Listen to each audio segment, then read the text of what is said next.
आवाज महाराष्ट्राचा। नमस्कार, मी प्रतिभा। संध्या लाईव्ह मध्ये आपलं सर्वांचं स्वागत। संत जगद्गुरू तुकाराम महाराजांची पालखी बुधवारी दिनांक 22 जुलै रोजी बोरगावचा मुक्काम आटपून सकाळी 8 वाजता मळखांबी या गावी न्याहारीसाठी पालखीने विसावा घेतला। सुमारे 1 तासानंतर तोंडले बोंडले या ठिकाणी पालखी रवाना झाली आहे।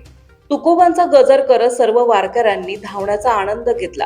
पावसाच्या हलक्या सरी दिवसभर येत होत्या, तसेच तोंडले बोडले या गावात संत तुकोबा, संत ज्ञानेश्वर, संत सोपान काका सर्व एकत्र पालख्या पंढरपूरच्या दिशेने रवाना झाल्या।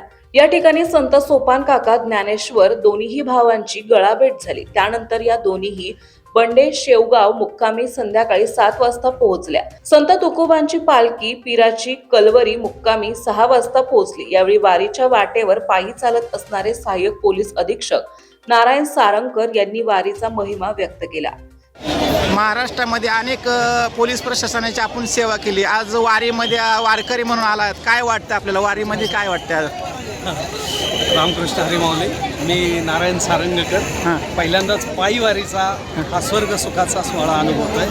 इथं वर्ण नाही, भेद नाही, जाती नाही, धर्म नाही, काही नाही। सगळे अगदी स्त्री पुरुष हा सुद्धा भेद राहत नाही। सगळेजण एका ताटात जेवतात, सगळेजण सोबत राहतात, सोबत आंघोळी करतात आणि फक्त हरिनामाच्या दर्शनासाठी वेडे होऊन पांडुरंगाच्या दर्शनासाठी चालत राहतात। एक समाज जागृतीचा फार मोठा एकत्र होण्याचा हिंदू समाजाचा हा फार मोठा मेडिटेशनचा भाग आहे। जो 1 वर्ष वारी करेल त्याचं आयुष्यभर त्याला त्रासच होणार नाही कसला, इतका मेडिटेशनचा प्रभाव या वारीतून मला तरी जाणवलेला आहे। आणि बऱ्याच जणांच्या तशा कल्पना आहेत, मी बऱ्याच जणांशी बोललेलो पण आहे। आणि आपण सर्व मंडळी जे कव्हरेज देत आहे ते अप्रतिम आहे। स्वच्छतेच्या बाबतीत खूप प्रगती झालेली आहे। शासनाने खूप चांगली सोयी सुविधा पुरवलेल्या आहेत। काही थोडं 19-20 आहे ते हळूहळू दुरुस्त होईल आणि अशीच वारीचा हा महापूर दिवसेंदिवस वाढत जाऊन पांडुरंगाच्या चरणी लीन हो।